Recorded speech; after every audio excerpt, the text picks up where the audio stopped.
The girl with the carton of milk rain trickled down the glass wall of the towering silver building. Inside, the CEO of Oriox Technologies, Jason Vale, sat with his tailored suit sharp, his eyes tired, and his board of directors silent. The company, once a pioneer in AI for public good, was now bleeding funds, losing clients, and becoming a ghost of its former glory. Jason Vale, a man made of grit and spreadsheets, had built this empire from scratch. Now, at 38, with a net worth that earned him the title of the quiet billionaire, he was watching his empire collapse. Every solution presented to him that morning felt like a bandage on a bullet wound. That's when she entered, not through the executive doors, not with a briefcase, not with a pitch deck. Through the lobby's revolving glass door came a girl barely 13 with tangled curls, muddy shoes, and a nearly empty carton of milk in one hand. Security rose. She didn't flinch. "I need to talk to the CEO," she said boldly. "Please. It's about saving this place." Everyone laughed, nervous. Awkward chuckles at first. The receptionist tried to guide her out gently. But then Jason stood. He had been watching from the second-floor balcony, half hidden behind tinted glass. Something about her words, her unshaking stare, had cracked through his cynicism. "Let her up," he said into the mic. The room gasped, but the guards obeyed. "Your name?" Jason asked when she stood before him, soaked through but unafraid. "Anna." "Last name?" "I don't have one that matters. People just call me Anna." He raised an eyebrow. "All right, Anna. What do you mean by saving this place? You do realize where you are?" Anna nodded. "Oriox Technologies. I've driven logistics systems for public services. You used to help fire departments, hospitals, and delivery networks move faster and smarter. But your software stopped learning. It got lazy." Jason stared at her. She continued. "I watched the city trucks mess up for months. My baby brother has asthma. The meds were late. One day, we had no milk. That's when I read your name on the side of the busted delivery van. That's when she lifted the soggy carton of milk. See this? I waited 5 hours for this. It's the last thing we could afford, and it came spoiled. The system said it delivered on time, but it didn't." Jason swallowed hard. "You're here because of spoiled milk." "No," she said. "I'm here because I reverse-engineered your AI, fixed the part of the code that stopped learning, and ran tests on a public server. You had a recursive loop in your behavior model. I broke it." Silence. One of the board members chuckled. "That's cute." Jason didn't laugh. "You broke my AI." Anna nodded. "I did it for the milk. For my brother." "Where did you learn to code?" "Old library books. Some forums. And your old TED Talk." Jason blinked. He had given. That talk 10 years ago, back when he was still human, before he became an empire. She pulled out a flash drive from her coat. "I saved the new learning model on here. I just need you to see what it can do. In the next hour." Jason did something he hadn't done in 2 years. He sat beside someone at a computer, curious again. The AI simulation Anna had built used real-time city delivery maps, storm pattern predictions, and a lightweight behavioral correction module she coded herself. It was basic but brilliant. "Run it," Jason said. She clicked once. The map blinked, and the sluggish, red delivery routes turned green. The predictive model changed patterns to save fuel, time, and thousands of dollars in wasted operations. It wasn't just milk. It was a movement. Jason Vale leaned back in silence. "How old are you?" he finally asked. 12. "But I'll be 13 next week." He shook his head slowly. "What do you want in return?" "Nothing," she said. "Just get milk to people on time, and maybe hire my mom. She's good with numbers." By the next day, Anna's model had been installed into a shadow branch of Oriox's system. Within 48 hours, their partners noticed calls returned. Clients reactivated contracts, and Jason Vale, who hadn't smiled in months, found himself watching a girl play chess with his CTO and win in 5 moves. He knew she was more than a genius. She was a disruptor, a quiet revolution wearing second-hand sneakers. And for the first time in a long while, he wondered what other brilliance was buried in the city streets. Children like Anna, overlooked because they didn't wear suits or carry business cards. But Anna didn't need suits. She had milk to buy, a baby brother to feed, and a company to rebuild. Asterisk, the little coder who shook the boardroom next morning. Oriox Technologies didn't feel like a tech giant teetering on the edge. It felt alive. The employees whispered through the glass halls. Jason Vale, Their stoic CEO had shown up early for the first time in a year and was already in the server room, watching the data flood in from Anna's new AI model. The map that once glitched and gasped now pulsed with accuracy and speed. Trucks rerouted seconds before traffic jams. Medical vans reached homes 5 minutes faster than before. And milk, it was on time. Jason stood before his executive team with a grim smile. The system works, he said. Anna's model saved U.S. more than $280,000 in the last 12 hours. There was stunned silence. Then a skeptical voice spoke. Sir, with all due respect, she's a child. Jason turned to face them. A child who just did what none of us could. The CTO, an older man with salt and pepper hair, leaned forward. What do you want us to do with her? Jason answered without hesitation. Protect her, mentor her, and listen to her. Anna didn't understand what she had done yet. She sat, cross-legged in Jason Vale's corner office, sipping hot chocolate from a fancy white mug. A staff member had brought her new sneakers. She still wore her brother's oversized HOODIE. Jason entered the room, holding a folder. How are you feeling? He asked. She shrugged. Tired, but okay. You know your model is now living for cities. She looked up. Really? Jason smiled. And there's more. You started a spark. The mayor's office wants to meet you. So does Tech Weekly. You're the reason we're not dead in the water. She shifted awkwardly. I didn't mean to cause all this. I just wanted to help. He sat across from her. You've done more than help, Anna. You may have saved thousands of lives just by fixing a bug. Then why didn't you or your people fix it? That one hit deep. Jason looked down. Maybe because we stopped listening. We got too proud, too busy counting profits instead of counting people. Anna reached into her backpack and pulled out a photo wrinkled, torn at the corners. A toddler with curly hair smiled in a blanket fort. That's my brother. His name's Nico. He gets sick a lot. I just wanted to make sure he gets what he needs. Jason stared at the picture. And now the world will know that a girl who wanted milk for her brother saved an empire. The media caught wind within days. The headline read, 12-year-old girl hacks billion-dollar AI system to save her sick brother and saves the company instead. Jason didn't like the word hack. It cheapened what she did, but Anna didn't seem to care. She was too busy building. She stayed in the office. After school, she drew system flowcharts on whiteboards. She taught herself SQL and Python faster than most junior engineers. And one afternoon, when Jason brought her lunch, he found her sleeping in the server room, arms wrapped around her backpack, a new draft algorithm open on the screen. Jason stood there for a moment, heart tightening. He saw in her the hunger he once had before the billion-dollar boardrooms, before the headlines, before the pressure turned him into a machine.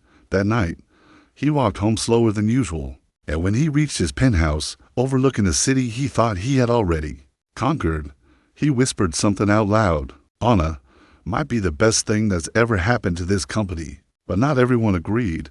The board called a private emergency session. She's a child, Jason barked Meredith Lee, the CFO. We're not a daycare. No one's suggesting that. He replied calmly. She doesn't even have guardianship. Documentation. What happens if something goes wrong? If she messes up a line of code and we crash a fleet, Jason leaned forward, then we fix it, like we do for every adult employee who makes a mistake. Another board member, Eric Patel, chimed in. She's not legally employable. Investors are asking questions. We need to be careful. Jason didn't flinch. I'm out hiring her. I'm investing in her. What does that mean? Jason stood and clicked a button. The screen behind him showed Anna's new model running alongside the original Oriox AI. The old one lagged. The new one danced. She is the only person who actually fixed our product. And she did it with a broken laptop, borrowed Wi-Fi, and the motivation of a kid who just wanted her brother to breathe easier. He looked each of them in the eyes. So, yes, I will protect her. If you don't like it, fire me. There was silence. Jason Vale, who had once built this company with a loan and a dream, had just gone all in again, but this time on a little girl with a carton of milk and a heart too big for boardrooms. Meanwhile, Anna sat on the rooftop garden of Oriox HQ. The sun was setting, the wind tugging gently at her hoodie. Jason joined her, holding the ice cream cones. Don't worry, he said. No board meetings tonight. She smiled. They mad at me. He shook his head. No, they're just confused. You scare them. A little. Why? Because you. Remind them they got comfortable. She stared at the city. Comfort makes people slow. Jason laughed. It really does. She looked up at him, serious. Mr. Vale. What happens after this? He thought for a moment. You keep building, and I make sure you have everything you need to do it, even milk. He grinned. Especially milk.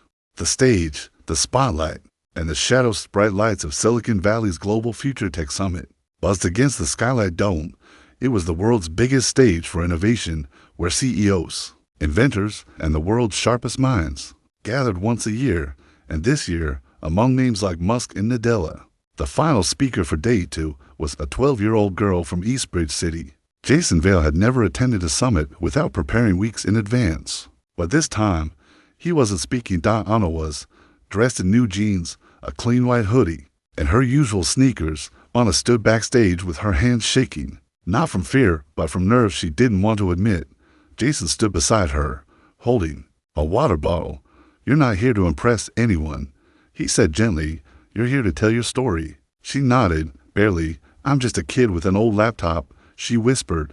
No, he said, eyes locked on hers. You're the kid who saved an empire. And more importantly, you're the kid who got milk to your baby brother. No one else here can say that. Anna exhaled slowly. The announcer's voice thundered across the auditorium. Ladies and gentlemen, presenting our final speaker for today, Anna, the young mind behind Oriox's AI renaissance. The crowd stood and clapped. A mix of curiosity, skepticism, and genuine admiration rippled through the hall. Anna stepped into the light. The giant screen behind her flashed a light showing the delivery truck that once failed her, the spoiled milk, and then a simple photo of Nico, her baby brother, asleep in a makeshift crib. She didn't speak with fancy words. She didn't quote numbers. She told her story.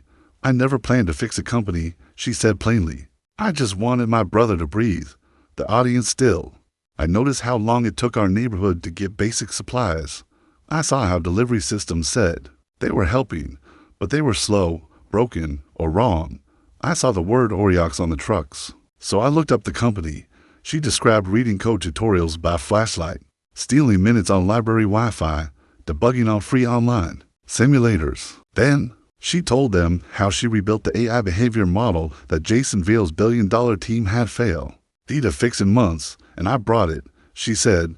Not for a job, not for money. I brought it for milk. People stared, some with watery eyes, others with jaws half open, a few with disbelief. But fixing code wasn't enough, she said. People needed to believe things could change. That's harder, she paused. But Mr. Vale, he believed, and that's why I'm here. Thunderous applause erupted. Jason Vale clapped the hardest. But as the stage lights faded and the media flooded the backstage area, shadows began to creep in. The next morning, headlines danced across social media. CEO Jason Vale exploits child genius for profit. Where is Anna's family? Is this even legal? Tech summit sensation or corporate PR puppet? Jason slammed his phone on his desk. I should have seen this coming, he muttered. His PR director, Monica, looked pale. We've got 32 press requests, 5 legal inquiries, and someone's filed a complaint with child welfare. On what grounds? They're questioning how she got access to your systems and whether she's being paid.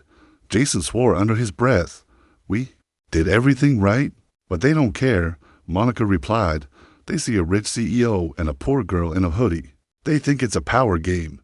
Jason rubbed his temples. Where is Anna? Anna was back home, in the one-room apartment with peeling wallpaper and creaky floors. Nico was sick again. Their mother, Rosa, sat at the small table, counting coins to buy medicine. Anna hadn't slept. Her phone wouldn't stop buzzing. She finally turned it off. I messed everything up, didn't I? She whispered. Her mother shook her head. You fixed more than you broke.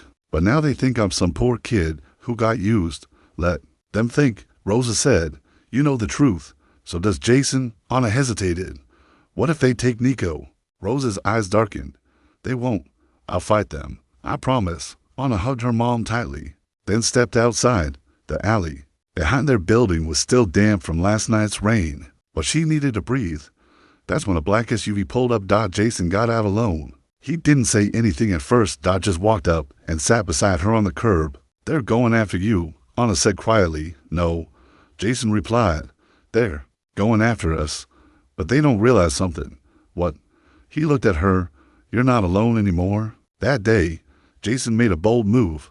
He called a press conference broadcasted live. He stood behind the podium with Anna beside him. She's not a tool. She's not a marketing stunt. She's a partner. Gasps rippled through the reporters. I am officially announcing that Oriox is launching a new foundation, the Anna Initiative, a program designed to identify, mentor, and fund young minds from underserved communities who want to change the world. Anna will be co-chair of the program, and yes, she will be paid because she earned it. A few claps, then more than a standing ovation, but not everyone clapped. Behind closed doors, a rival company Zelitech watched the press conference. Their CEO, Damian Cross, leaned back in his chair with a smirk. That little girl just flipped the game. His advisor frowned. Should we let it go? Damian's smile faded. No, we don't lose. Not to some hoodie-wearing street prodigy. He tapped his screen. Find her flaws. Dig into her past. Everyone has something to hide. Asterisk the girl. They tried to break for the first time in its history. The Oriox headquarters had a special sign under its glowing logo. Home of the Anna Initiative. Future starts here. News outlets called it revolutionary. Schools reached out. Anna's face appeared in educational magazines. She wasn't just a milk girl anymore. She had become a symbol of hope, of resilience, of what could happen when talent met belief. But with the spotlight came the shadows. One morning, as Anna walked into the building with her badge, yes, she had a badge now. Jason met her at the elevator. There's something we need to talk about, he said gently. She tilted her head. Something wrong? Jason hesitated. We've had a data breach. Anna's stomach dropped. Is it my model? No. It's personal. Later. That day, an article dropped. The kind written in bold letters and dripping with poison. The real Anna. Homeless. Parentless. Problem child. Why is a multi-billion-dollar CEO letting this girl near his code? Jason Vale stood behind his tinted office windows, watching his company go silent as screens lit up with the story. It painted Anna as an unstable prodigy. It revealed she had been taken out of school months before after a fight with another student. It twisted facts, hinting she might have stolen code, manipulated Jason, and lied about her motives. It wasn't just a hit piece. It was a character assassination. Jason stormed into his boardroom. Who leaked her records? He snapped. Monica, the PR lead, looked pale. They didn't come from us, but I traced the source. It leads to Zelitech, of course. Damian Cross, a man known for buying loyalty and breaking souls. Jason clenched his jaw. Anna doesn't deserve this. She's just a child, whispered one assistant. No, Jason corrected. She's a pioneer, and we protect pioneers. Meanwhile, Anna sat alone in the rooftop garden. She had read the article 10 times. She didn't cry. She didn't scream. She sat, cross-legged, gripping her little brother's photo in one hand and a now crumpled Summit badge in the other. When Jason arrived, he didn't speak right away. He just sat beside her like he always did, silent, steady, present. They're not wrong, Anna finally said. Jason looked at her. I did get in a fight at school. Some girl made fun of Nico, called him a mistake, said people like us shouldn't be born. Jason said nothing. I shoved her. She hit me back. I got suspended. Mom begged me to stay quiet so we wouldn't lose housing. Jason nodded slowly. And the part about you stealing code, I only use public sources. I read your open API. It wasn't locked. I didn't steal. I just saw what you all missed. Jason smiled faintly. Then you've done nothing wrong. She finally looked at him. But everyone believes I did. He placed a hand on her shoulder. Then we show them who you really are. Jason did what no tech CEO had done before. He invited journalists, teachers, community leaders, and even critics to Oriox's innovation floor. He didn't issue a press release. He led Anna teach. With shaky hands and quiet strength, Anna took the podium in front of 60 adults and dozens more watching on livestream. I'm not from a good neighborhood, she said. I don't have a fancy school. I don't talk like you, but I can see patterns, and I know people. And sometimes that's enough to fix things. She demoed the AI again, but this time she showed more her new health assistance patch for delivery models, a system she built for people like her brother, who needed emergency supplies when pharmacies failed. The system beeped, mapped, and worked live. A few critics softened. Some even clapped. But it wasn't until a woman in the back nurse spoke up that the moment changed. "My clinic received one of those deliveries this morning," she said. "It saved a child's life." Silence, then applause. Anna smiled, barely, but Zelotech wasn't done. They filed a lawsuit against IOX. The claim, intellectual property theft. They argued that Anna's model looked too similar to a defunct prototype they had developed and shelved 2 years ago. Jason's legal team met behind glass doors, faces pale and sweating. "This could destroy the company," warned the lead attorney. "Even if we win, the battle will drag for years. Stocks will dive." Jason stood, silent, staring out the window at the city below. Then he spoke quietly. "I want a press conference today." Hours later, Jason stood at a podium, alone this time. He looked tired, but determined. "Today, a competitor of ours decided to sue a child. They are not suing me. They are not suing Oriox. They are suing a 12-year-old girl from Eastbridge who built something better than they could." He looked directly into the camera. Anna did not steal anything. Her code was original, her methods transparent. "But if this is what the tech world has become, a place where giants crush small voices, I want no part of it." He held up a contract. "If we lose this battle, I will sell Oriox. Every cent will go into funding Anna's initiative and launching 1,000 more like her." The room gasped. This isn't about one girl. This is about who gets to write the future. Back at Anna's apartment, Rosa held her daughter tightly as reporters gathered outside. She looked at Anna with pride and worry. "Are you scared?" she asked. Anna whispered, "Only a little." "Then you're brave." "Enough." Anna stepped outside. One of the reporters asked, "Are you going to keep working at Oriox?" Anna smiled softly. "I never worked for them. I worked with them. There's a difference." Another asked, "Do you have anything to say to Damian Cross?" She looked at the cameras and said, "Yeah, you tried to break me, but you forgot something." "What?" "I already knew what broken looked like, and I built from it." Asterisk, the invitation, the storm, and the secret letter. The courtroom battle with Zelotech was still days away, but the war had already shifted. Jason Vale's press conference had gone viral. Clips were replayed on every major network. People didn't just see a CEO defending a kid. They saw a man challenging the entire system. Twitter trended with hashtag Anna was right, and donations poured into the Anna initiative like a tidal wave. But fame wasn't a warm blanket. For Anna, every step outside her apartment now felt heavier. Strangers wanted photos. Reporters knocked on her door. Once, a woman handed her a box of cookies only to slip a business card underneath with a job offer attached. Jason tried to keep her shielded, but the world doesn't leave heroes alone for long. One morning, as Anna sat in the Oriox library sketching a new modular AI for emergency drones, Jason entered quietly, holding a blue envelope. It had no return address, just her name written in silver cursive. Anna Vale. She blinked. "Why does it say your last name?" she asked Jason. "I think it's a mistake," he replied quickly, but Anna could tell he was lying. Something flickered behind his eyes, pain, guilt. He handed it to her without another word and left. Inside was a letter printed on fine cream paper, stamped with the royal seal of the Kingdom of Lorena, a small but powerful tech-forward nation. "To Miss Anna Vale, we write with deep admiration and great hope. We have followed your work and your story. Our government believes you hold the potential to shift not just the future of one company, but the course of human development.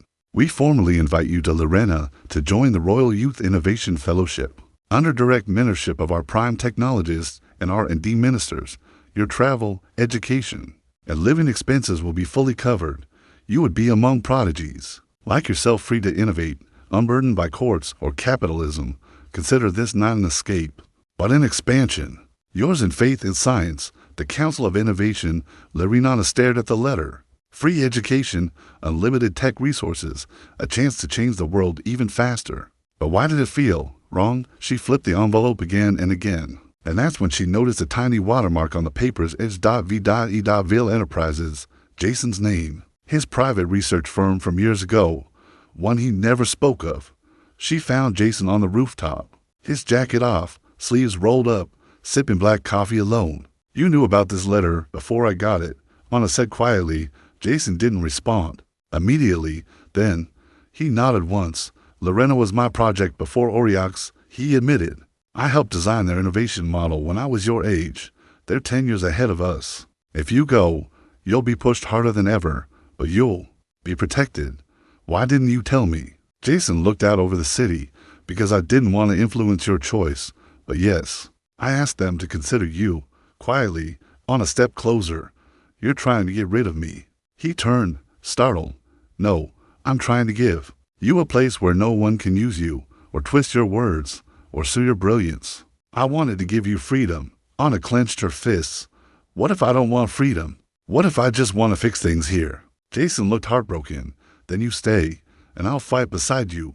But Lorena could change your life, or take me away from the only one who ever believed in me. Silence stretched between them. The next day, as Anna debated her future, Jason's own past came knocking. A woman in a Navy coat arrived at Oriox's front desk. She looked elegant, older than Jason, but sharp-eyed and determined. I'm here to see Jason Vale. Tell him it's about Anna. Within minutes, the building was on high alert. Jason froze when she walked into his office. Julia, he whispered. I saw the article, she said flatly. I also saw the envelope. Jason sat down slowly. You shouldn't be here. She's mine, Jason. Julia snapped. You promised I'd never have to see you again. You said you'd stay out of it. Anna stood in the hallway and heard it all. Her heart hammered in her chest. That night, Jason found her outside, pacing in the cold. He didn't hide the truth. Julia Vale, he said quietly, my sister. Your mother's best friend. Once. Anna blinked. You knew her. I knew Rosa before she changed her name, before she left Lorena, before she disappeared with you. Anna's head spun. You're saying, you're my niece, Anna. That's why the letter said Anna. Vale.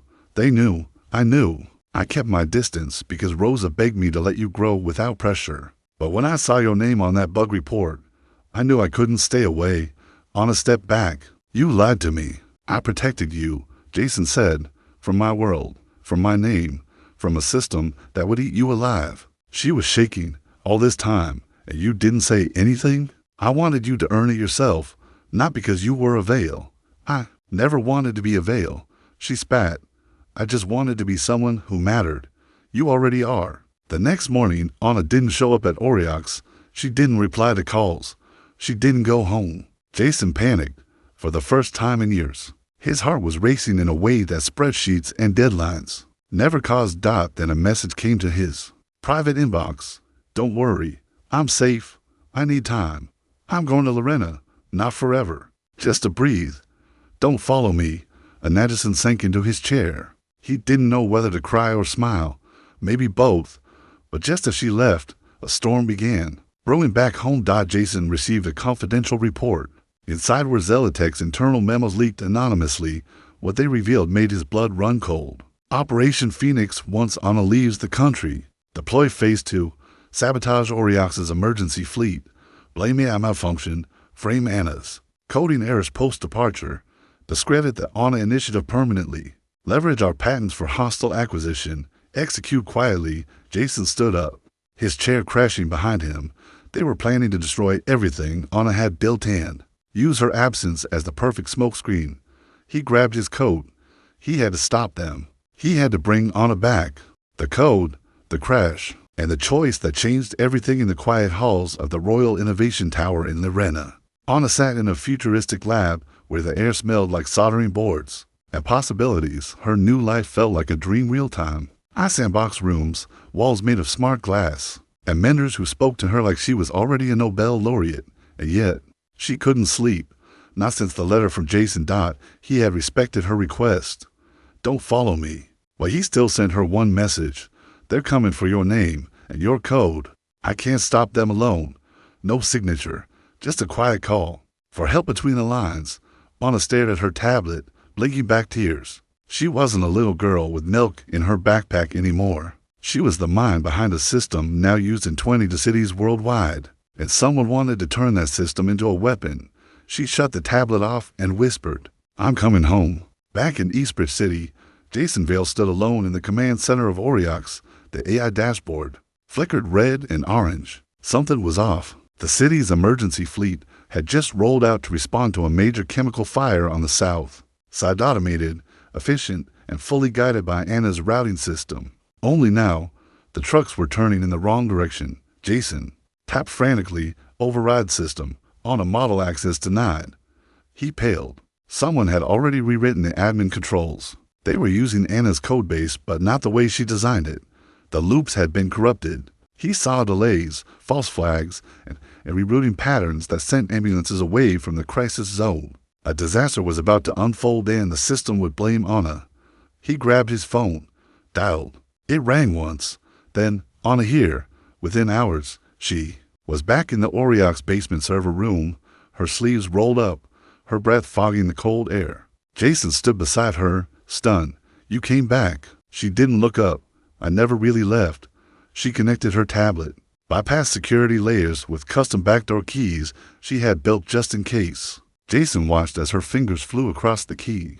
Bored, I created a backup patch model in Lorena, she said. Smarter, leaner. But I didn't trust the cloud after everything. Jason swallowed hard. Can you fix it before someone dies? No, she said, but I can beat it before someone lies. The sabotage wasn't just technical. It was timed with a media leak dot across the country. Headlines screamed, Oriox AI sends ambulances to wrong locations, 3 critically injured. Anonymous sources say girl prodigy's code caused chaos. Jason watched in disbelief as social media lit up with anger. Hashtag an initiative started trending for the wrong reasons. But Anna didn't stop. She uploaded the Lorena patch, rerouted live feeds, reset core logic protocols manually, and then silence. On the screen, the emergency fleet blinked red, then blue, then green. Corrected. She had taken back control. Jason turned to her, breathless. You just saved the city. Anna looked at him, eyes tired but calm. Not just the city, my name. But the fight wasn't over. In a sleek glass office across town, Damian Cross of Zelitech slammed his laptop shut. Launched lawsuit. File. Injunction. Claimed she used Lorena tech on U.S. soil. But sir, his assistant said carefully, we found something else. He frowned. What? She handed him a folder. Inside were timestamps. Proof that Zelitech engineers had accessed Oriox servers a full week before Anna left for Lorena. A whistleblower had leaked it. They were caught. Damian crumpled the paper in. Silence. Then he whispered, we just lost. Back at Oriox, the boardroom sat in stunned silence as Jason addressed the nation left-flanked by Anna, Rosa, and even the mayor. We were sabotaged, but we didn't break, because Anna didn't run. He turned to her. She faced betrayal, fear, and fame. And she came back, not for me, not for money, but because this is her code. And when you write something that matters, you fight for it. Anna stepped forward, heart pounding. I'm not a hero, she said. I'm a coder. And all I ever wanted was for my little brother to get his milk. The crowd went silent, then roared. In the weeks that followed, Zelitech's CEO was forced to resign. Charges were filed, lawsuits withdrawn. Anna was cleared publicly and legally, but something unexpected happened next. The Kingdom of Lorena sent another letter. You chose your people over prestige. We respect that. The fellowship remains open, should you wish to return. But know this, what you built here will ripple for generations. Months later, a new building stood beside Oriox HQ. Anna Labs, innovation for the underserved. Children from forgotten neighborhoods sat beside engineers in glass classrooms. Girls who once thought coding was a boys' game now built drone prototypes. Boys who once skipped school now stayed late for workshops. And at the center of it all was Anna, still wearing sneakers, still drinking cheap chocolate milk, still dreaming. One evening, Jason found her standing at the rooftop garden. The sun was setting. Nico played with a toy robot nearby. You ever miss Lorena? Jason asked. Anna shrugged. Sometimes, but I think this is where I was meant to write my code. Jason smiled. You built something bigger than software. She nodded. Yeah, I built a future. He offered her a milk carton, still cold. She took it. Cheers to that, she said. And they stood together, uncle and niece, coder and CEO, watching the city they saved light up one street at a time.